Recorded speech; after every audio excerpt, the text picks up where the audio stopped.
Երբ 1999 թվականի դեկտեմբերին բանակը ներխուժեց Չաուշեսկուի պալատ, նրանք գտան մի բան, որը երբեք չպետք է գոյություն ունենար։ Վիդեո ձայնագրություններ դիկտատորի վերջին ժամերից, անձնական զրույցներ Էլենայի հետ եւ էվակուացիայի այնպիսի գաղտնի պլաններ, որ նույնիսկ Սեկուրիտատեի բարձրաստիճան սպաները չգիտեին դրանց մասին։ Բայց անմիջապես 1999 թվականի դեկտեմբերի 25-ից հետո այդ ապացույցները անհետացան առանց որևէ հետքի։ Ով վերցրեց դրանք։ Եվ ավելի կարևոր, ինչ էին թաքցնում այդ ձայնագրությունները։ Նույն կերպ, երբ 1998 թվականի ապրիլին Հայաստանում սկսվեց քաղաքական երկրաշարժը, որը կփոխեր ամեն ինչ, մի փաստաթուղթ անհետացավ Ազգային ժողովի նախագահի գրասենյակից։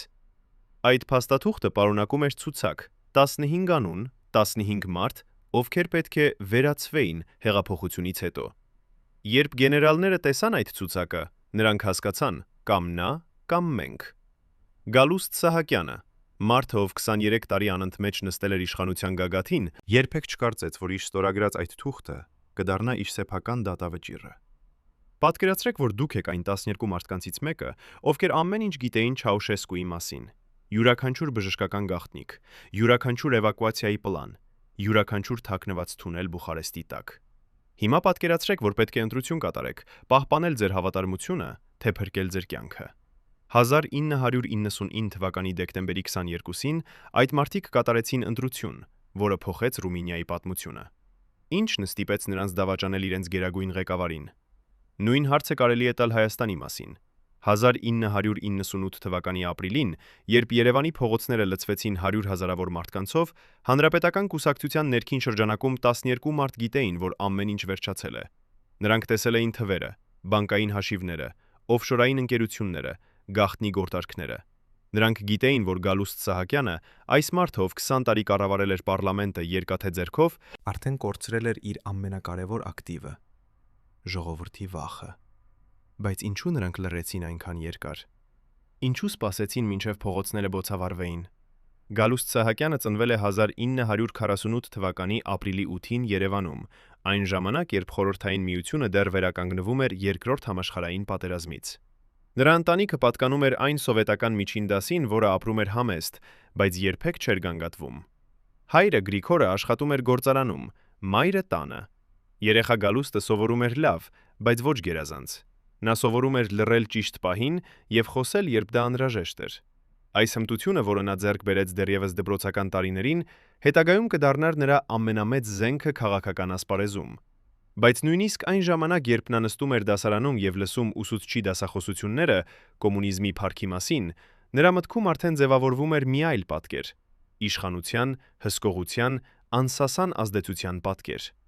Ով էր այդ տղան, ով հետագայում կդառնար Հայաստանի ամենահզոր մարդկանցից մեկը։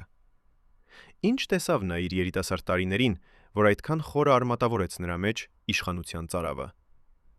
Երբ Սովետական Միությունը փլուզվեց 1991 թվականին, Գալուստ Սահակյանը արդեն 43 տարեկան էր եւ աշխատում էր Երևանի Մաշտոցյան շրջանի խորհրդում։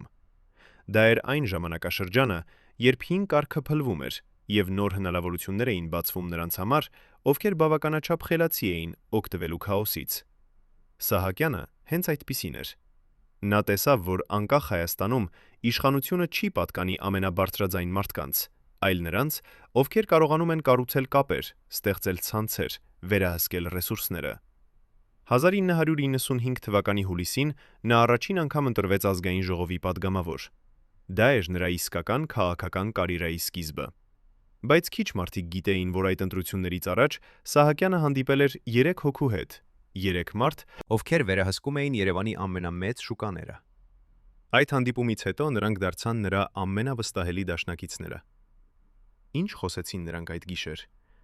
Ինչ պայմաններ կնքեցին։ Եվ ինչու այդ 3 մարդկանցից 2-ը մահացան հետագա 10 տարիների ընթացքում անբացատրելի հանգամանքներում։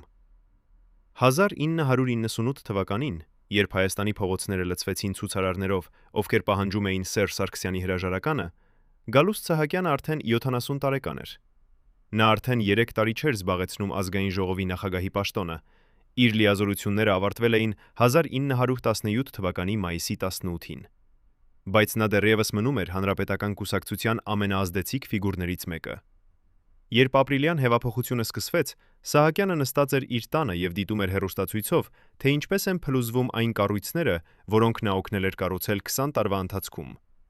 Նրա ընկերները, նրա դաշնակիցները, նրա աշակերտները բոլորը փախչում էին, թաքնվում էին, փորձում էին փրկել այն, ինչ դեռ կարելի էր փրկել։ Բայց Սահակյանը չշարժվեց։ Նա գիտեր, որ ժամանակը վերջացել է։ Նա գիտեր, որ այն, ինչ տեղի ունեցավ փողոցներում, այլևս հնարավոր չէր կանգնեցնել։ Բայց արդյոք նա զղջում էր։ Արդյոք նա երբևէ մտածել է, որ իր որոշումները, իր գործողությունները, իր լռությունը նպաստեցին այդ ժողովրդական զայրույթին։ Մի պատկերացրեք, որ դուք ապրում եք երկրում, որտեղ միջին աշխատավարձը ամսական $200 է։ Հիմա պատկերացրեք, որ ձեր պարլամենտի նախագահը ծախսում է $50,000 իր որդու հարսանիքի համար։ Դա ոչ թե ֆանտազիա է, այլ իրականություն, որը ապրեցին հայ քաղաքացիները 1912 թվականին, երբ Գալուստ Սահակյանի որդի Արմանը ամուսնացավ։ Հարսանիքը տեղի ունեցավ Երևանի ամենաթանկ ռեստորաններից մեկում։ Հյուրերի թիվը գերազանցեց 500-ը, իսկ ընթրիքի ընթացքում հնչեցին 3 հայտնի երգիչներ, որոնցից յուրաքանչյուրի համար վճարվեց $10,000։ Երբ լրագրողները փորձեցին հարցնել Սահակյանին այդ ծախսերի աղբյուրի մասին, նա պարզապես ժպտաց եւ ասաց.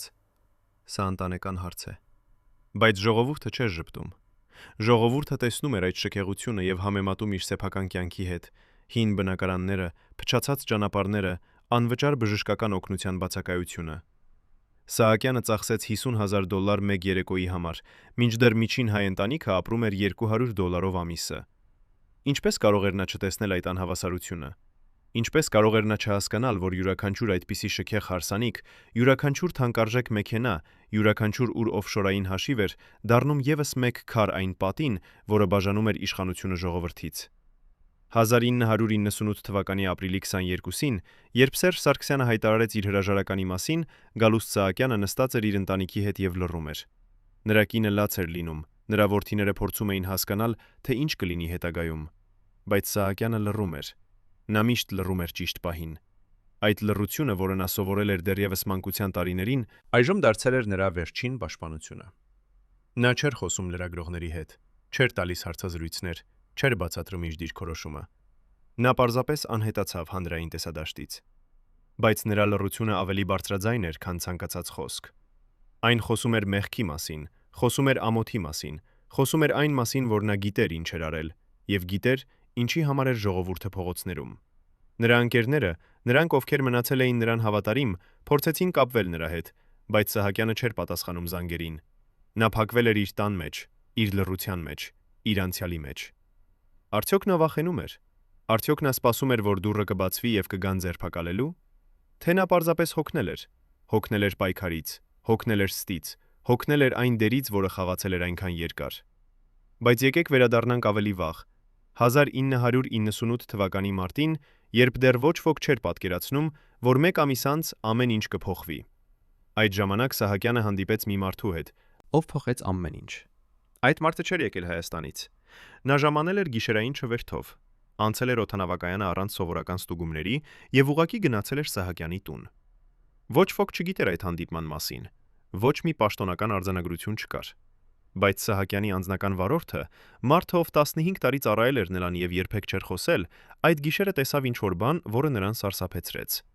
Նա տեսավ, թե ինչպես է Սահակյանը դուրս եկել իր աշխատասենյակից, սպիտակ դեմքով, դողացող ձեռքերով։ Նա տեսավ, թե ինչպես է այդ անծանոթ մարդը հեռացել առանց ողջույնի։ Եվ նա լսեց, թե ինչպես է Սահակյանը, մնալով միայնակ, շշնջացել. «Ուշ է, արդեն ուշ է»։ Ո՞վ էր այդ մարդը։ Ինչ ասաց նա Սահակյանին այդ գիշեր։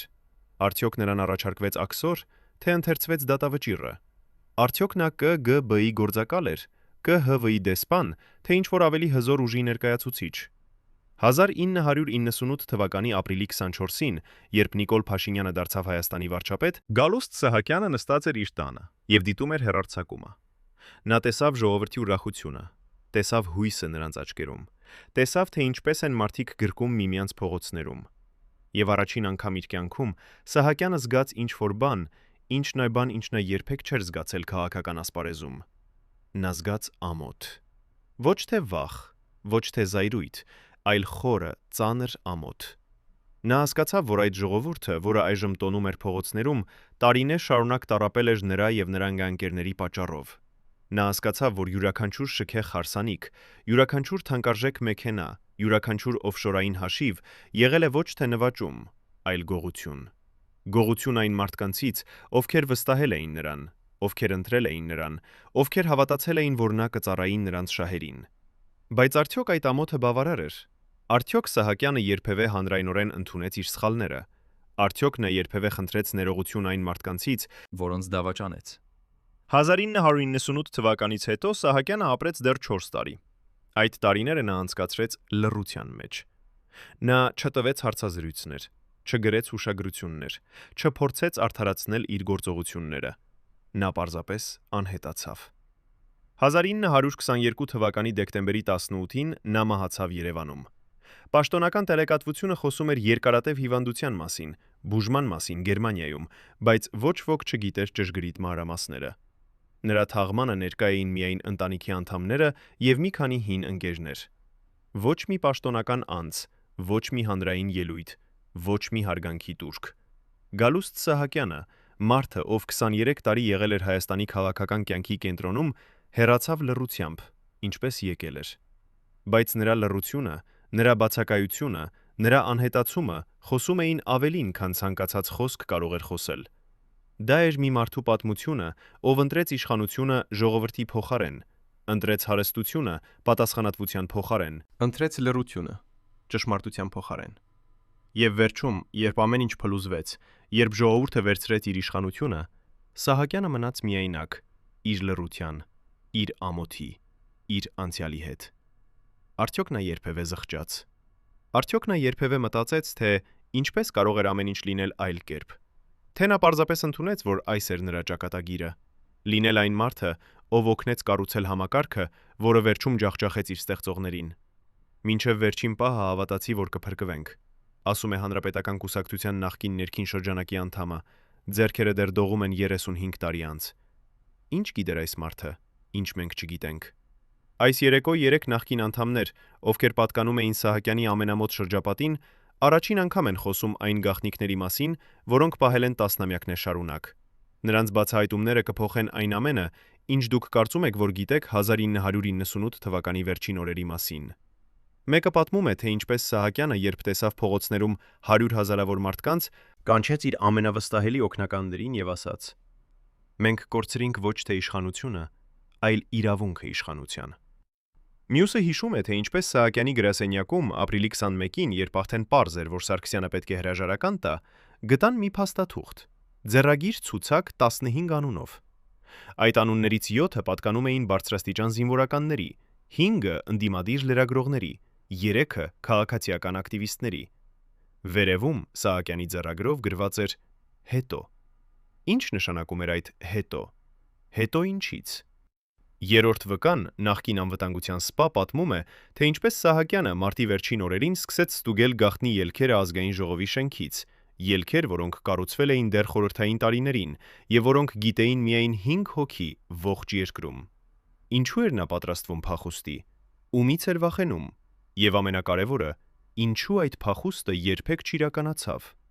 Պատկերացրեք, որ ձեր երկրի պարլամենտի նախագահը ունի անձնական բժիշկ, ով գալիս է գաղտնի գիշերները, երբ պալատը մթնում է եւ պահակները փոխվում են։ Պատկերացրեք, որ այդ բժիշկը տանում է իր հետ հատուկ դեղեր, որոնք չեն գրանցված Հայաստանի ոչ մի դեղատանը։ Պատկերացրեք, որ այդ դեղերի ցուցակը, եթե այն երբևէ հրապարակվեր, կբացահայտեր մի հիվանդություն, որը Գալուստ Սահակյանը թաքցրել է հայ ժողովրդից տասնամյակներ շարունակ։ Սեկուրիտատեի արխիվները, որոնք բացվեցին 1998 թվականից հետո, պարունակում են փաստաթղթեր Սահակյանի անձնական բժշկական պատմության մասին։ Այդ փաստաթղթերից մեկում, որը թվագրված է 1996 թվականի հոկտեմբերով, նշված է. Հիվանդը տառապում է քրոնիկ անքնությամբ եւ ծանր դեպրեսիայով, որը պահանջում է մշտական դեղորայքային բուժում։ Բայց հանրությանը Սահակյանը միշտ ներկայացվում էր որպես ամուր, անսասան, երկաթե կամքով մարդ։ Ինչու էր նա թաքցնում իր իսկական վիճակը։ Արդյոք վախենում էր, որ թուլություն ցույց տալը կնշանակի իշխանության կորուստ։ Թե կար ավելի խորը պատճառ՝ մի գաղտնիք, որը կապված էր ոչ թե նրա ֆիզիկական, այլ հոգեկան առողջության հետ։ Նախկին բժիշկներից մեկը, ով պայմանով է համաձայնվել խոսել, պատմում է. նա ապրում էր մշտական վախի մեջ։ Վախենում էր մթությունից, վախենում էր միայնակ մնալուց, վախենում էր, որ մի օր արթնանալու է եւ կտեսնի, որ ամեն ինչ կորցրել է։ Այս վախը, այս խորը, ամենօրյա սարսափը, որը ուղեկցում էր Սահակյանին տասնամյակներ շարունակ, բացատրում է արդյոք նրա գործողությունները, նրա դաժանությունը, նրա ԱՆՆ-ը, նրա անընդունակությունը վստահելու ուրիշներին։ Արդյոք նա հիվանդ էր, թե պարզապես մարդ, ով չափազանց երկար էր մնացել իշխանության գագաթին եւ կորցրել էր կապը իրականության հետ։ 1998 թվականի մարտի 12-ին, երբ Երևանի փողոցներում արդեն սկսել էին առաջին ցույցերը, Սահակյանը հրավիրեց իր տուն 5 մարդկանց, 5 հոգի, ովքեր կազմում էին Հանրապետական կուսակցության ներքին միջուկը։ Այդ հանդիպումը տեղի ունեցավ ոչ թե նրա պաշտոնական նստավայրում, այլ անձնական տանը, Երևանի կենտրոն թաղամասում։ Հանդիպումը սկսվեց երեկոյան 9 ժամին եւ տևեց մինչեւ առավոտյան 3։ Ոչ մի պաշտոնական արձանագրություն չկա այդ հանդիպման մասին, բայց նախկին մասնակիցներից մեկը, ով այժմ ապրում է արտերկրում եւ վախենում է վերադառնալ Հայաստան, պատմում է, թե ինչ տեղի ունեցավ այդ գիշեր։ Սահակյանը բացեց հանդիպումը մի նախադասությամբ, որը սառեցրեց բոլորին։ Մենք ունենք երկու ընտրություն. կամ մենք վերցնում ենք վերահսկողությունը, կամ մենք կորցնում ենք ամեն ինչ։ Հաջորդ 6 ժամվա ընթացքում նրանք քննարկեցին պլաններ, որոնք այսօր կհնչեին որպես խենթություն։ Մեկը առաջարկեց արտակարգ դրություն հայտարարել, մյուսը խոսեց զինված ուժերի մոբիլիզացիայի մասին։ Երրորդը, ամենաերիտասարդը, առաջարկեց բանակցել ընդդիմության հետ եւ գտնել փողզիչում։ Բայց Սահակյանը լռում էր։ Նա նստած էր իր աթոռին, ձեռքերը խաչված կրծքին եւ լսում էր։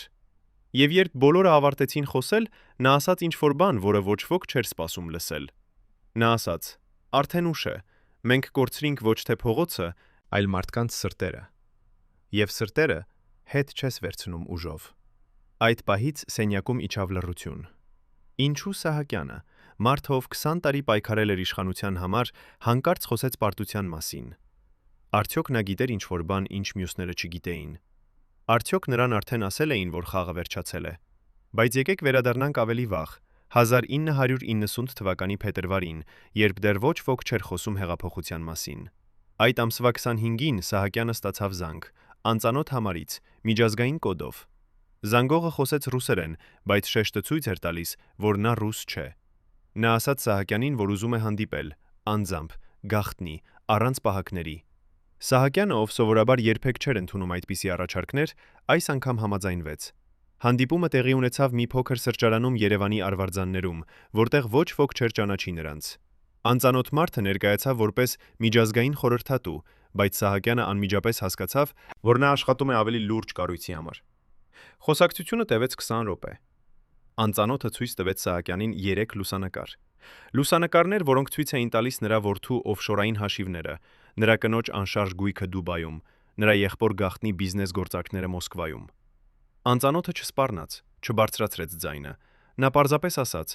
«Այս տեղեկությունները կարող են հրապարակվել ցանկացած պահի, կամ կարող են մնալ գաղտնի։ Ընտրությունը ձերն է»։ Սահակյանը հարցրեց. «Ինչ եք ուզում»։ Անծանոթը ժպտաց եւ ասաց. «Ոչինչ, դեռ» եւ հեռացավ։ Սահակյանը մնաց նստած սրճարանում եւս կես ժամ, նայելով իր սուրճի բաժակին, փորձելով հասկանալ, թե ինչ էր պատահել։ Ով էր այդ մարդը։ Ում համար էր աշխատում։ Եվ ինչու էր նա ցույց տվել այդ լուսանկարները հենց այժմ, երբ Հայաստանում ամեն ինչ դեռ հանգիստ էր։ Արդյոք դա նախազգուշացում էր, թե սպառնալիք, կամ ավելի վատ, արդյոք դա նշանակում էր, որ ինչ-որ մեկը, ինչ-որ տեղ արդեն որոշել էր Սահակյանի եւ նրա ընկերների ճակատագիրը։ 1998 թվականի ապրիլի 19-ը, երբ ցույցերը արդեն տարածվել էին ողջ Երևանով, Սահակյանը կանչեց իր անձնական վարորդին եւ ասաց. «Տար ինձ տուն, բայց ոչ սովորական ճանապարհով»։ Վարորդը, ով 15 տարի ծառայել էր Սահակյանին եւ գիտեր նրա բոլոր գաղտնիքները, ընտրեց երկար շրջանակային երթուղի, խուսափելով կենտրոնական փողոցներից։ Ճանապարհին Սահակյանը նստած էր հետևի նստատեղին եւ նայում էր պատուհանից։ Նա տեսավ փողոցներում մարդկանց, երիտասարդներ, ծերեր, ընտանիքներ երեխաների հետ։ Նրանք բոլորը բարձրացրել էին պաստառներ, գրավոր պահանջներով, հրաժարական, արդարություն, ազատություն։ Եվ այդ պահին Սահակյանը տեսավ ինչ-որ բան, որը նրան ցնցեց։ Նա տեսավ մի ծեր կին, ով նստած էր մայթին եւ բռնել էր մի պաստառ, որի վրա գրված էր. «Ես 20 տարի սպասեցի այսօրվան»։ Այդ կինը լաց էր լինում, բայց նրա դեմքին ուրախություն կար։ Եվ Սահակյանը հասկացավ, այդ ուրախությունը չէր կապված նրա, Սահակյանի, կամ Սարգսյանի, կամ որևէ այլ քաղաքական գործչի հետ։ Այդ ուրախությունը կապված էր ազատության զգացման հետ, զգացման, որ վերջապես երկար տարիների լռության եւ վախի հետո մարդիկ կարող էին խոսել, կարող էին պահանջել, կարող էին փոխել իրենց ճակատագիրը։ Սահակյանը շրջվեց դեպի վարորդը եւ ասաց. «Դու տեսնում ես այդ մարդկանց»։ Վարորդը պատասխանեց. «Այո, պարոն Սահակյան»։ Սահակյանը շարունակեց. «Նրանք այլևս մեզ չեն վախենում։ Եվ երբ ժողովուրդը դադարում է վախենալ, իշխանությունը դադարում է գոյություն ունենալ»։ Վարորդը լռեց։ Ինչ կարող էր նա ասել։ Նա պարզապես շարունակեց վարել, մինչև հասան Սահակյանի տուն։ Եվ երբ Սահակյանը իջավ մեքենայից, վարորդը տեսավ, որ նրա աչքերում արցունք կար։ Առաջին անգամ 15 տարվա ընթացքում նա տեսավ Սահակյանին լացող։ Ինչու էր նա լացում։ Արդյոք զղջում էր։ Արդյոք վախենում էր։ Թե պարզապես հասկանում էր, որ ամեն ինչ, ինչի համի համար նա պայքարել էր, ամեն ինչ, ինչ նա կառուցել էր, այժմ փլվում էր նրա աչքի առաջ։ Քիչ մարդիկ գիտեն, որ ընկերակից գերագույնը, հրապարակային աթեիստը, դողում էր անեծքների եւ կանխատեսումների առաջ։ Էլենա Չաուշեսկուի անձնական արխիվներում գտնվել է նշում մի գաղտնի այցի մասին, Ապուսենի լեռների մի գուշակուհու մոտ, ընդամենը 1 տարի առաջ մահից։ Ինչ ասաց այդ կինը նրան։ Ինչու դիկտատորը հանկարծ սկսեց փոխել իր անձնական պահակները այդ այցից հետո։ Այսօր մենք բացահայտում ենք ռեժիմի խորհրդավոր եւ պարանոիկ դեմքը։ Նույն կերպ Գալուստ Սահակյանը, թեև երբեք հրապարակայնորեն չխոսեց դրա մասին, ուներ իր սեփական խորհրդատուներին։ 1996 թվականին, երբ նա առաջին անգամ դարձավ ազգային ժողովի փոխնախագահ, նա այցելեց մի կին Գառնիում, կին, ով հայտնի էր որպես տեսանող։ Այդ կինը, ով այժմ արդեն մահացել է, պատմել էր իր դստերը, թե ինչ ասել է Սահակյանին այդ օրը։ Նա ասել է. «Դու կբարձրանաս շատ բարձր, բայց քո վերելքը կլինի ուրիշների արյան վրա։ Եվ երբ կգա ժամանակը ընկնելու, դու կընկնես միայնակ, եւ ոչ ոք չի լինի քեզ բռնելու»։ Սահակյանը ըստ վկայությունների վճարել է այդ կնոջը մեծ գումար եւ խնդրել երբեք ոչ ոքի չպատմել այդ հանդիպման մասին։ Բայց արդյոք նա հավատաց այդ կանխատեսմանը։ Արդյոք այդ խոսքերը հետապնդեցին նրան տասնամյակներ շարունակ։ Նրա մերձավոր ընկերներից մեկը հիշում է, թե ինչպես Սահակյանը, հատկապես վերջին տարիներին, խուսափում էր մնալ միայնակ։ Նա միշտ ուզում էր, որ ինչ-որ մեկը լինի նրա կողքին, օգնականը, վարորդը, պահակը։ Նա վախենում էր լռությունից, վախենում էր մթությունից, վախենում էր այն պահից, երբ կմնար միայնակ իր մտքերի հետ։ Արդյոք այդ վախը կապված էր այդ հին կանխատեսման հետ։ Թե ավելի խորը, կապված էր նրա սեփական խղճի հետ, այն բոլոր գործողությունների հետ, որոնք նա կատարել էր իշխանության ճանապարհին։ 1998 թվականի ապրիլին, երբ փողոցները լցվեցին ցուցարարներով, Սահակյանը հիշեց այդ կանխատեսումը։ Նա հիշեց այն խոսքերը. «Դու կընկնես միայնակ»։ Եվ նա հասկացավ, որ այդ պահը եկել է։ Արդյոք դա պարզապես պատահականություն էր, թե իսկապես կար ինչ-որ խորհրդավոր ուժ, որը տեսնում էր ապագան եւ նախազգուշացրել էր նրան 20 տարի առաջ։ 1990 թվականի ապրիլի 22-ին, երբ Սերժ Սարգսյանը հայտարարեց իր հրաժարականի մասին, Գալուստ Սահակյանը նստած էր իր տանը եւ լռում էր։ Նրա կինը լաց էր լինում, նրա որդիները փորձում էին հասկանալ, թե ինչ կլինի հետագայում, բայց Սահակյանը լռում էր։ Նա միշտ լռում էր ճիշտ պահին։ Այդ լռությունը, որը նա սովորել էր դեռևս մանկության տարիներին, այժմ դարձել էր նրա վերջին պաշտպանությունը։ Նա չէր խոսում լրագրողների հետ, չէր տալիս հարցազրույցներ, չէր բացատրում իր դիրքորոշումը։ Նա պարզապես անհետացավ հանրային տեսադաշտից։ Բայց նրա լռությունը ավելի բարձրաձայն էր, քան ցանկացած խոսք։ Այն խոսում էր մեղքի մասին, խոսում էր ամոթի մասին, խոսում էր այն մասին, որ նա գիտեր ինչ էր արել եւ գիտեր ինչի համար էր ժողովուրդը փողոցներում։ Նրա ընկերները, նրանք ովքեր մնացել էին նրան հավատարիմ, փորձեցին կապվել նրա հետ, բայց Սահակյանը չէր պատասխանում զանգերին։ Նա փակվել էր իր տան մեջ, իր լռության մեջ, իր անցյալի մեջ, բայց այդ լռության մեջ, այդ միայնության մեջ Սահակյանը սկսեց մտածել։ Նա սկսեց վերհիշել բոլոր այն պահերը, երբ նա կարող էր ընտրել այլ ճանապարհ, երբ նա կարող էր ասել ոչ կոռուպցիային, ոչ անարդարությանը, ոչ իշխանության չարաշահմանը։ Բայց նա չէր ասել։ Նա ընտրել էր լռությունը, ընտրել էր համաձայնությունը, ընտրել էր մասնակցությունը։ Եվ այժմ, երբ ամեն ինչ փլուզվել էր, երբ ժողովուրդը վերցրել էր իր իշխանությունը, Սահակյանը մնաց միայնակ, իր լռության, իր ամոթի, իր անցյալի հետ։ Նա նստում էր իր աթոռին, նայում էր պատուհանից դեպի Երևանի փողոցները, որտեղ մարդիկ դեռ տոնում էին, եւ հարցնում էր իր սայն. արդյոք կարող էր ամեն ինչ լինել այլ կերպ։ Արդյոք նա կարող էր փրկել իր հոգին, եթե ընտրեր այլ ճանապարհ։ Բայց այդ հարցերը մնացին առանց պատասխանի, որովհետև Սահակյանը, մարդ ով 23 տարի եղել էր Հայաստանի քաղաքական կյանքի կենտրոնում, այժմ էր միայն մի ստվեր, որը դանդաղորեն անհետանում էր պատմության մեջ։ Պատկերացրեք, որ դուք եք այն 12 մարդկանցից մեկը, ովքեր ամեն ինչ գիտեին Սահակյանի մասին։ Յուրաքանչյուր գաղտնի հաշիվ, յուրաքանչյուր օֆշորային ընկերություն, յուրաքանչյուր թաքնված գործարք, որը կապում էր Երևանը Մոսկվայի, Դուբայի եւ Լոնդոնի հետ։ Հիմա պատկերացրեք, որ պետք է ընտրություն կատարեք, պահպանել ձեր հավատարմությունը, թե փրկել ձեր ապագան։ 1998 թվականի ապրիլի 22-ին, երբ Սարգսյանի հրաժարականը դարձավ անխուսափելի, այդ 12 մարդիկ հավաքվեցին մի գաղտնի հանդիպման, ոչ թե ազգային ժողովում, ոչ թե կուսակցության գրասենյակում, այլ մի անանուն առանձնատան մեջ, Նոր-Նորքի արվարձաններում։ Նրանք բոլորը գիտեին, որ այդ հանդիպումը կարող էր լինել վերջինը։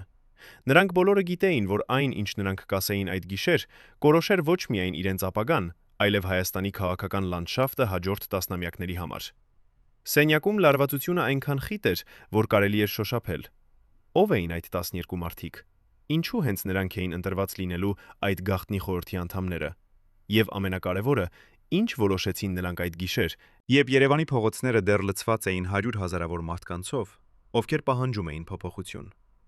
Նախկին անդամներից մեկը, ով այժմ ապրում է Եվրոպայում եւ խոսում է միայն անանունության պայմանով, պատմում է. Մենք գիտեինք, որ եթե մնանք Սահակյանին հավատարիմ, մենք կորցնենք ամեն ինչ։ Բայց եթե դավաճանեինք նրան, մենք կորցնեինք մեր հոգին։ Ինչ ընտրեցին նրանք։ Եվ ինչպիսին էր այդ ընտրության գինը։ Երբ Սահակյանը վերջին անգամ լքեց ազգային ժողովի շենքը որպես նախագահ 1917 թվականի մայիսի 18-ին, նա վերցրեց իր հետ 2 իր, մի փոքր սև պայուսակ եւ մի կնիկված ծրար, որի մասին ոչ ոք չգիտեր։ Այդ ծրարը պարունակում էր փաստաթղթեր, որոնք եթե երբևէ հրապարակվեին, կփոխեին ամեն ինչ, ինչ մենք գիտենք Հայաստանի վերջին 20 տարիների մասին։ Նրա նախկին օգնականներից մեկը, ով տեսել է այդ ծրարը, պատմում է. Այնտեղ էին բանկային փոխանցումների ապացույցներ, գաղտնի պայմանագրեր օտարերկրյա ընկերությունների հետ եւ ամենակարևորը ձեռագիր նամակներ, որոնք ցույց էին տալիս, թե ով իսկապես կայացնում էր որոշումները երկրում։ Բայց Սահակյանը երբեք չհրապարակեց այդ փաստաթղթերը։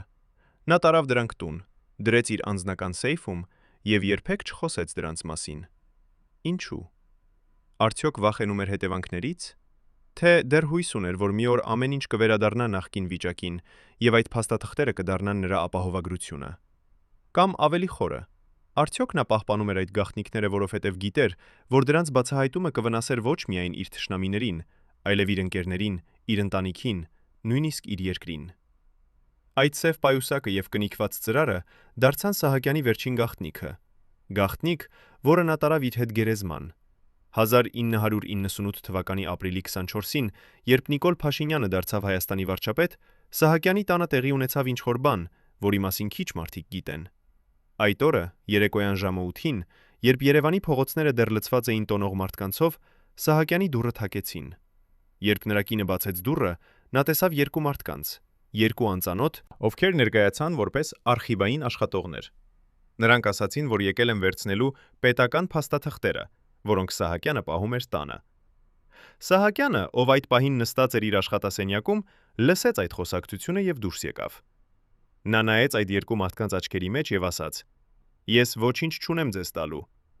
Մարդիկ փորձեցին պնդել, բայց Սահակյանը կրկնեց. Ես ոչինչ չունեմ։ Եվ փակեց դուռը։ Նրա կինը հետո պատմեց, որ այդ գիշեր Սահակյանը չքնեց։ Նա նստեց իր աշխատասենյակում, դիմաց այդ սև պայուսակը եւ կնիկված ծրարը եւ մտածում էր։ Առավոտյան, երբ նրա կինը մտավ սենյակ, նա տեսավ, որ պայուսակը եւ ծրարը անհետացել են։ Սահակյանը նստած էր աթոռին, հոգնած, ծերացած, բայց նրա դեմքին մի տեսակ հանգստություն կար։ Երբ կինը հարցրեց. Ինչ արեցիր դրանց հետ, Սահակյանը պարզապես ժպտաց եւ ասաց. Այն, ինչ պետք էր անել դեռ երկար ժամանակ առաջ։ Ինչ արեց նա այդ փաստաթղթերի հետ։ Արդյոք այրեց դրանք, թաքցրեց ինչ որտեղ, թե փոխանցեց ինչ որ մեկ օր մեկին, ում նա վստահում էր ավելի, քան իր սային։ Այդ հարցերը մնացին առանց պատասխանի, որովհետև Սահակյանը երբեք չխոսեց այդ մասին։ Բայց եկեք խոսենք այն մասին, ինչի մասին ոչինչ ոչ ոք չի ուզում խոսել։ Սահակյանի առողջության մասին, նրա վերջին տարիների մասին, երբ նա դանդաղորեն, բայց անխուսափելիորեն մոտենում էր իր վախճանին։ 1918 թվականից սկսած, երբ նա արդեն չէր զբաղեցնում ազգային ժողովի նախագահի փիպաշտոնը, Սահակյանի առողջությունը սկսեց արագորեն վատանալ։ Նրա մերձավորները նկատեցին, որ նա դժվարանում էր քայլել, նրա ձեռքերը դողում էին, նրա խոսքը դանդաղել էր։ Բժիշկները խոսում էին քրոնիկ հիվանդության մասին, բայց ոչ ոք չէր ասում ճշգրիտ ախտորոշումը։ 1920 թվականին Սահակյանը սկսեց ճանապարհորդել Գերմանիա բուժման համար։ Այդ ճանապարհորդությունները դարձան ավելի հաճախ, ամիսը 1, հետո ամիսը 2 անգամ, հետո գրեթե ամեն շաբաթ։ Նրա ընտանիքը փորձում էր պահպանել գաղտնիությունը, բայց լուրերը արտահոսում էին։ Մարդիկ խոսում էին, որ Սահակյանը մահանում է, որ նրան մնացել են ամիսներ, թերևս շաբաթներ։ Բայց Սահակյանը շարունակում էր պայքարել։ Նա շարունակում էր ապրել, թեև յուրաքանչյուր օր դառնում էր ավելի ծանր, քան նախորդը։ Նրա նախկին բժիշկներից մեկը, ով բուժել է նրան վերջին տարիներին, պատմում է. նա չէր ուզում մահանալ։ Ոչ թե որովհետև վախենում էր մահից, այլ որովհետև չէր ուզում լքել այս աշխարհը առանց պատասխանների։ Նա ուզում էր հասկանալ, ինչու ամեն ինչ այդպես ավարտվեց, ինչու նրա կյանքի աշխատանքը փլուզվեց մի քանի օրում։ Այդ հարցերը հետապնդում էին Սահակյանին նույնիսկ նրա վերջին օրերին, երբ նա արդեն գրեթե չէր կարողանում խոսել, երբ նրա մարմինը արդեն հրաժարվում էր ծառայել նրան։ Բայց նրա մտքում, նրա հիշողության մեջ այդ հարցերը շարունակում էին հնչել, անդադար, անողորմ, անպատասխան։ 1922 թվականի դեկտեմբերի 18-ին, երբ Գալուստ Սահակյանի սիրտը դադարեց զարկել, նրա կողքին էին միայն նրա ընտանիքի անդամները։ Ոչ մի քաղաքական գործիչ, ոչ մի նախկին գործընկեր, ոչ մի հին ընկեր։ Նա մահացավ այնպես, ինչպես ապրել էր իր վերջին տարիները, լռության մեջ, մեկուսացման մեջ, մոռացության մեջ։ Երբ լուրը տարածվեց, հասարակական արձագանքը եղավ զարմանալիորեն զսպված։ Մի քանի պաշտոնական հայտարարություններ, մի քանի կարճ հոդվածներ լրատվամիջոցներում եւ ամեն ինչ։ Ոչ մի պետական սուգ, ոչ մի հարգանքի տուրք, ոչ մի հիշատակի արարողություն։ Սահակյանը, մարդը, ով 23 տարի եղել էր Հայաստանի քաղաքական կյանքի կենտրոնում, անհետացավ գրեթե առանց հետքի։ Նրա թաղումը տեղի ունեցավ հանգիստ, առանց շուխուրի, ներկա էին միայն մոտ հարազատները։ Բայց այն, ինչ ամենից շատ խոսում է Սահակյանի կյանքի եւ մահվան մասին, դա այն է, որ նրա գերեզմանին չկա երկար էպիտաֆիա, չկան փարաբանող խոսքեր, չկա նրա ծառայությունների ցանկ։ Կա միայն նրա անունը, ծննդյան եւ մահվան տարեթվերը, ոչինչ ավելին։ Կարծես նա ինքը նույնիսկ մահից հետո ընտրել է լռությունը, վերջին անգամ, վերջնական անգամ։ Արդյոք դա նրա ընտրությունն էր, թե նրա ընտանիքի որոշումը, կամ ավելի խորը, արդյոք դա էր այն միակ ճշմարիտ էպիտաֆիան, որը կարող էր լինել մի մարդու համար, ով ապրեց իշխանության մեջ, բայց մահացավ մոռացության մեջ։ Բայց պատմությունը չի ավարտվում մահվամբ։ 1922 թվականի դեկտեմբերից հետո, երբ Սահակյանի ընտանիքը սկսեց կարգավորել նրա անձնական իրերը, նրանք գտան ինչ-որ բան, որը նրանց ցնցեց։ Նրա աշխատասենյակի գրասեղանի վերջին դարակում, թաքնված հին թերթերի տակ, կար մի նոթատետր, հին, մաշված, լցված Սահակյանի ձեռագրով։ Այդ նոթատետրը պարունակում էր ինչ-որ բան, որը կարելի է անվանել խոստովանություն։ Ոչ թե պաշտոնական, ոչ թե իրավական, այլ անձնական։ Մի մարդու խոստովանություն իր սին է, իր Աստծուն, իր խղճին։ Այնտեղ Սահակյանը գրել էր իր մտքերը, իր զղջումները, իր հարցերը։ Նա գրել էր այն մասին, թե ինչպես սկսվեց ամեն ինչ, երբ նա առաջին անգամ ընդունեց փող մի գործարարից, ով ուզում էր օգնություն մի պայմանագրի հետ։ Նա գրել էր այն մասին, թե ինչպես այդ փոքր փողը դարձավ ավելի մեծ գումարներ, ինչպես այդ օգնությունը դարձավ համակարգ, ինչպես այդ համակարգը դարձավ նրա կյանքի մի մասը։ Նա գրել էր այն մասին, թե ինչպես նա փորձեց դադարեցնել, բայց չկարողացավ, որովհետև արդեն շատ խորն էր ընկել։ Եվ նա գրել էր այն մասին, թե ինչպես, վերջում, երբ ամեն ինչ փլուզվեց, նա հասկացավ, որ կորցրել է ոչ միայն իշխանությունը, այլև ինչ-որ բան ավելի կարևոր՝ իր հոգին, իր ինքնությունը, իր մարդկայնությունը։ Այդ նոթատետրի վերջին էջում գրված դողացող ձեռքով Սահակյանը գրել էր. Եթե ինչ-որ մեկը երբևէ կարդա սա, թող իմանա, ես չեմ խնդրում ներողություն, որովհետև գիտեմ, որ ներողություն չկա այն, ինչ արեցի։ Բայց ուզում եմ, որ իմանան, ես գիտեի, որ սխալվում եմ, եւ այնուամենայնիվ շարունակեցի, եւ դա է իմ ամենամեծ մեղքը։ Այդ նոթատետրը, այդ վերջին խոստովանությունը երբեք չհրապարակվեց։ Սահակյանի ընտանիքը որոշեց պահել այն գաղտնի, պահպանել այն որպես անձնական հիշատակ, որպես ինչ-որ բան, որը պատկանում է միայն նրանց։ Բայց այդ նոթատետրի գոյությունը, այն փաստը, որ Սահակյանը գրեց այն, ասում է ավելին, քան ցանկացած հանրային ելույթ կարող էր ասել։ Այն ասում է, որ նա գիտեր։ Նա միշտ գիտեր,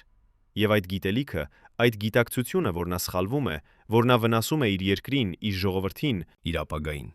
հետապնդեց նրան յուրաքանչյուր օր, յուրաքանչյուր ժամ, մինչև նրա վերջին շունչը։ Արդյոք այդ բավարար է։ Արդյոք այն փաստը, որ նա գիտեր եւ զղջում էր, բավարար է ներելու համար։ Թե կան գործողություններ, որոնք անցնում են ներողության սահմանը, գործողություններ, որոնց հետևանքները այնքան խորն են, որ ոչ մի զղջում չի կարող դրանք ջնջել։ Սահակյանի պատմությունը թողնում է այդ հարցը բաց մեզ համար, ովքեր ապրում ենք այն աշխարհում, որը նա օգնեց ստեղծել, այն աշխարհում, որը մենք այժմ փորձում ենք փոխել։ Առաջին անգամ 35 տարվա ընթացքում այն մարդը, ով պատասխանատու էր Սահակյանի անձնական անվտանգության համար, համաձայնվում է խոսել տեսախցիկների առջև։ Այն, ինչ նա մեզ պատմում է վերջին շաբաթների մասին, կշրջի այն ամենը, ինչ դուք կարծում եք, որ գիտեք։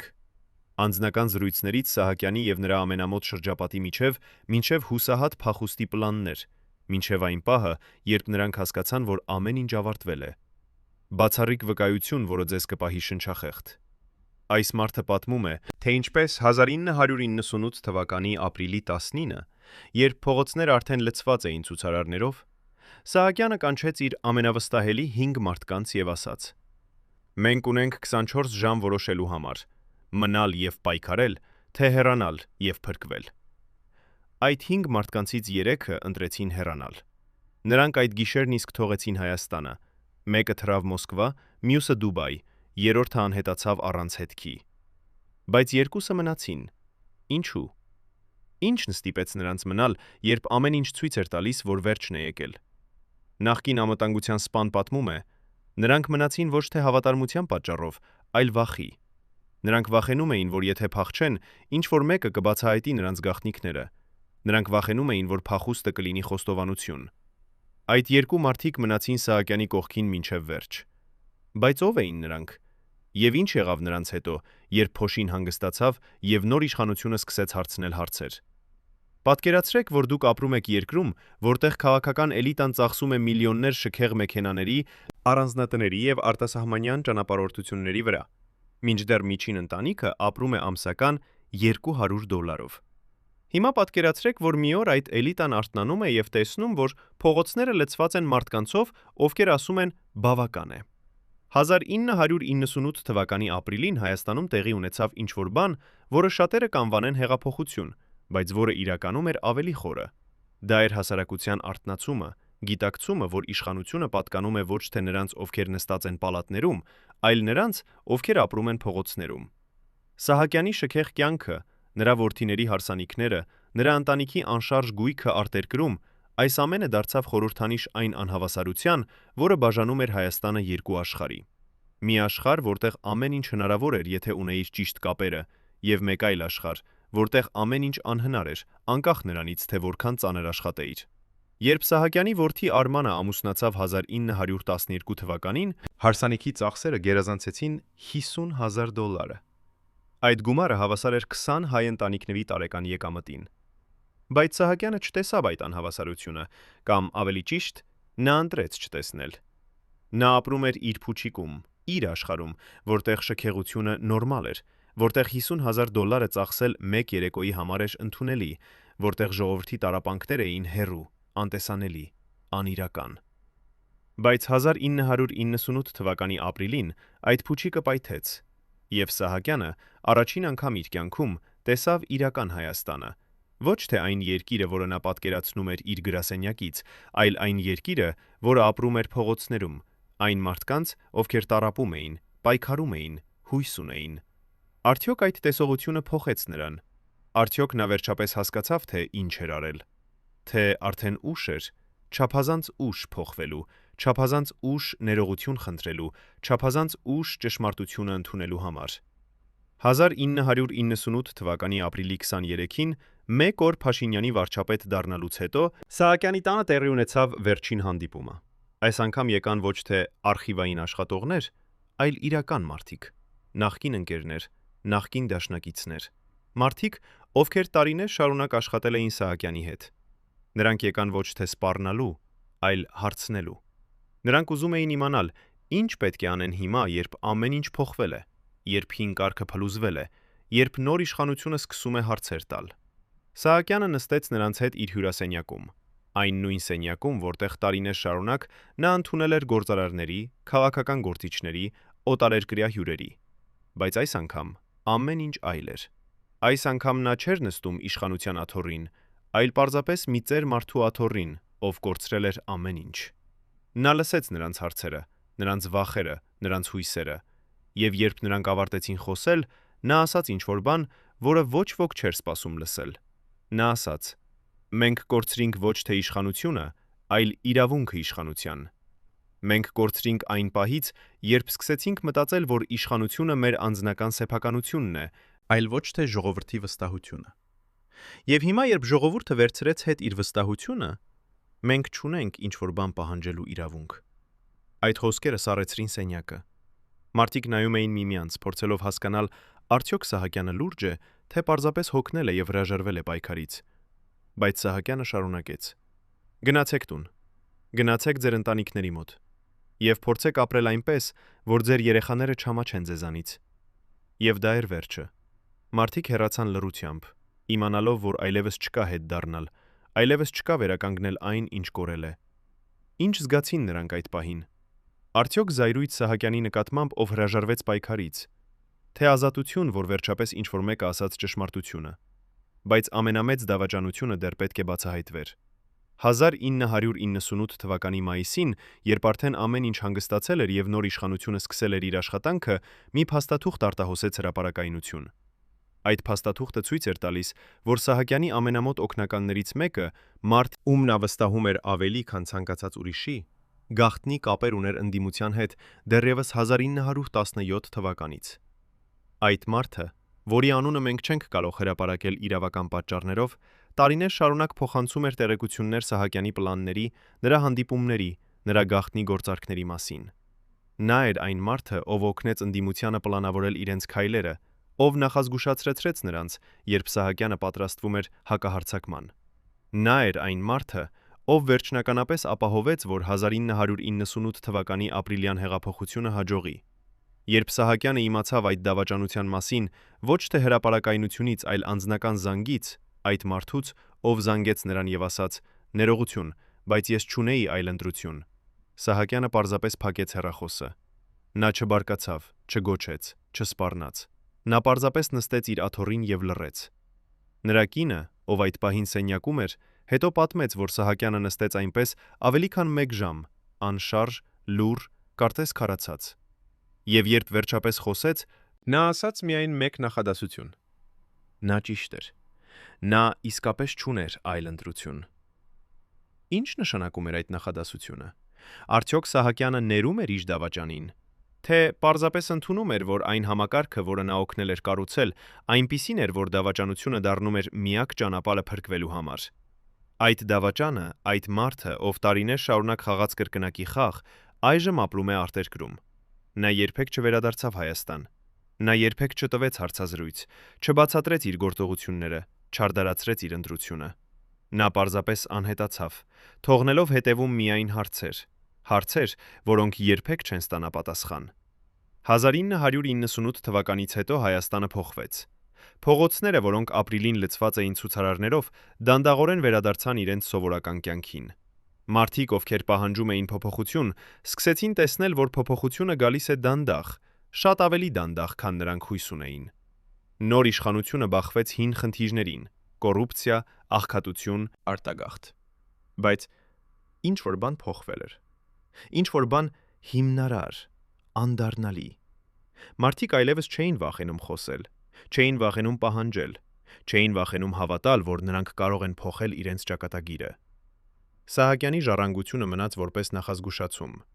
Նախազգուշացում այն մասին, թե ինչ է տեղի ունենում, երբ իշխանությունը դառնում է ինքնանպատակ, երբ քաղաքական գործիչները մոռանում են, որ նրանք ծառայում են ժողովրդին, այլ ոչ թե ժողովուրդը նրանց։ Նրա որդիները, Արմանը եւ Տիգրանը, հեռացան հանրային կյանքից։ Նրանք շարունակեցին իրենց բիզնեսները, բայց այլևս չմասնակցեցին քաղաքականությանը, նրանկությանը։ Նրանք սովորեցին ապրել առանց այն արտոնությունների, որոնք ունեին իրենց հոր իշխանության տարիներին։ Սահակյանի կինը մնաց Երևանում, ապրելով հանգիստ, մեկուսացված կյանքով։ Նա երբեք չխոսեց հրապարակայնորեն իր ամուսնու մասին, երբեք չպաշտպանեց նրան, բայց երբեք չդատապարտեց։ Նա պարզապես լռեց, այն լռությունը, որը դարձել էր Սահակյանի ընտանիքի ամենամեծ ժառանգությունը։ Բայց մի հարց մնում է անպատասխան. արդյոք Սահակյանը իսկապես զղջաց։ Արդյոք այն նոթատետրը, որը գտնվեց նրա մահից հետո, իսկապես արտահայտում էր նրա իսկական զգացմունքները, թե դա էր միայն վերջին փորձը արդարացնելու իր սինը, վերջին փորձը գտնելու իմաստ այն կյանքում, որը նա ապրեց։ Մենք երբեք չենք իմանա ճշմարիտ պատասխանը, որովհետև Սահակյանը տարավ իր գաղտնիքները գերեզման։ Բայց թերևս ճշմարիտ պատասխանը կայանում է ոչ թե նրա խոսքերում, այլ նրա գործողություններում։ Նա ընտրեց լռությունը վերջին տարիներին։ Նա ընտրեց չպաշտպանվել, չարդարացվել, չբացատրել։ Նա ընտրեց պարզապես անհետանալ, թողնելով, որ պատմությունը դատի նրան։ Եվ թերևս այդ ընտրությունը, այդ վերջին լռությունը էր նրա իսկական խոստովանությունը։ Խոստովանություն, որ նա գիտեր, որ ոչինչ, ինչ նա կարող էր ասել, չէր փոխի այն, ինչ նա արել էր, չէր ջնջի այն ցավը, որը նա պատճառել էր, չէր վերականգնի այն վստահությունը, որը նա դավաճանել էր։ Թերևս այդ լռությունը էր նրա միակ ազնիվ արարքը վերջին տարիներին։ Ընդունել, որ նա չունի ինչ ասելու, որ նա չունի ինչով արդարացվելու, որ նա պարզապես պետք է անհետանա եւ թողնի, որ Հայաստանը շարունակի առանց նրա։ Երկիրը, որը Սահակյանը թողեց, այլևս նույնը չէր, ինչ այն երկիրը, որտեղ նա սկսել էր իր քաղաքական կարիերան։ 1995 թվականին, երբ նա առաջին անգամ ընտրվեց ազգային ժողովի падգամավոր, Հայաստանը դեռ փնտրում էր իր ճանապարհը, նոր անկախ երկիր, լի հույսերով եւ երազանքներով։ 1922 թվականին, երբ նա մահացավ, Հայաստանը արդեն անցել էր հեղափոխությունից, փոխել էր իր քաղաքական համակարգը, փորձում էր կառուցել նոր ապագա։ Այդ 27 տարիների ընթացքում Սահակյանը եղել է այդ ճանապարհի մի մասը, ոչ միշտ լավ մասը, ոչ միշտ ճիշտ մասը, բայց անխուսափելի մասը։ Նա ներկայացնում էր այն սերնդին, որը ապրել էր Խորհրդային Միության տայության տակ, սովորել էր այդ համակարգի կանոնները եւ փորձել էր կիրառել այդ կանոնները նոր իրականության մեջ։ Բայց այդ կանոնները չաշխատեցին։ Այդ կանոնները, որոնք հիմնված էին վախի, վերահսկողության եւ անձնական շահի վրա, չկարողացան կառուցել այն երկիրը, որը հայ ժողովուրդը ուզում էր։ Եվ 1998 թվականի ապրիլին ժողովուրդը ասաց. բավական է։ Ոչ միայն Սահակյանին, ոչ միայն Սարգսյանին, այլ ամբողջ այդ համակարգին, ամբողջ այդ մտածելակերպին, ամբողջ այդ ապրելակերպին, բայց ապրելակերպին։ Բայց պատմությունը չի ավարտվում դատապարտմամբ։ Պատմությունը շարունակվում է հարցերով։ Հարցեր, որոնք մենք պետք է տանք մեզ, եթե ուզում ենք, որ անցյալը չկրկնվի։ Ինչպես թույլ տվինք, որ մի մարդը, մի խումբ մարդիկ վերահսկեն մեր երկիրը այնքան երկար։ Ինչպես թույլ տվինք, որ կոռուպցիան դառնա նորմալ, որ անարդարությունը դառնա ընդունելի, որ իշխանության չարաշահումը դառնա առօրյա։ Ինչպես կարող ենք ապահովել, որ նոր սերունդը, նոր ղեկավարները չկրկնեն նույն սխալները։ Այս հարցերը դժվար են, անհարմար են, ցավոտ են, բայց դրանք անհրաժեշտ են։ Որովհետև եթե մենք չսովորենք մեր անցյալից, եթե մենք չհասկանանք, թե ինչպես հասանք այնտեղ, որտեղ էինք, մենք դատապարտված ենք կրկնելու նույն սխալները։ Սահակյանի պատմությունը պետք է լինի դաս։ Դաս մեզ բոլորիս համար, ովքեր ապրում ենք Հայաստանում, ովքեր հույս ունենք ավելի լավ ապագայի համար։ Դա պետք է լինի հիշեցում, որ իշխանությունը չի պատկանում նրանց, ովքեր զբաղեցնում են պաշտոններ, այլ նրանց, ովքեր տալիս են այդ իշխանությունը, ժողովրդին։ Եվ երբ այդ իշխանությունը չարաշահվում է, երբ այդ վստահությունը դավաճանվում է, ժողովուրդը ունի ոչ միայն իրավունք, այլև պարտականություն վերցնել հետ այն, ինչ իրենն է։ Հարգելի հեռուստադիտողներ, եթե դուք հետևել եք այս ողբերգական պատմությանը մինչև վերջ, գրեք մեկնաբանություններում, թե որ քաղաքից եք։ Մեզ համար կարևոր է իմանալ, թե որտեղ է Գալուստ Սահակյանը դեռ հիշվում։ Եվ բաժանորդագրվեք ալիքին, որպեսզի չկորցնեք ճշմարտությունը պատմության կուռքերի մասին։